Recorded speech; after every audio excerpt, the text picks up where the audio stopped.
على كل مشاهديني ومتابعيني في كل أنحاء العالم. تعالوا كده يا مشاهديني نشوفوا جامعة عين شمس بتحتفل ازاي باستقبال شهر رمضان، وبالمرة نعزي العلم هناك.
شفتوا يا مشاهدين الفيديو البنات والصبيان عاملين ازاي؟ وفين؟ في الحرم الجامعي بأعرق الجامعات. اختلاط بمعنى كلمة اختلاط. قولولي يا أهل العلم في أي دين ده؟ أنا بقول لرئيس الجامعة والنائب بتاعه لما شفتوا الفيديو ده ما حسيتوش بالغير على بنات الجامعة اللي هم أمانة في إيديكم؟ ده انتوا أثبتوا للعالم كله إن الجامعة ما فيهاش أخلاق ولا تربية ولا أدب ولا علم ولا حياة. يلي ما عندكوش أي حياة ولا عندكم أي غيرة على بنات الناس.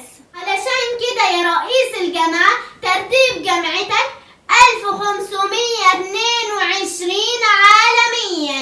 يا للفضيحة الكبرى.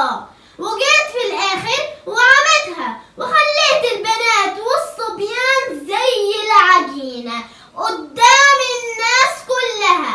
علشان كده ربنا خلاك في دين الجامعات. تعالالي كده يا رئيس الجامعة، مش الحكومة مدياك 480 مليون جنيه لتطوير مستشفى الجامعة وللمعامل اللي بقت فاضية؟ راحوا فين الفلوس؟ وعلى فكرة يا رئيس الجامعة أنا عندي معلومات كتيرة عن الفساد الإداري والمادي والأخلاقي، وإن شاء الله هقوله في الحلقات القادمة. وكفاية عليك كده يا دكتور، علشان انت ما تستاهلش انك تقعد على الكرسي اللي انت قاعد عليه دلوقتي، لان الكرسي ده المفروض اللي يقعد عليه لازم يكون عارف قيمة ومكانة جامعة عين شمس اللي اتخرج منها العالم فاروق العقدة والعالم فاروق الباز.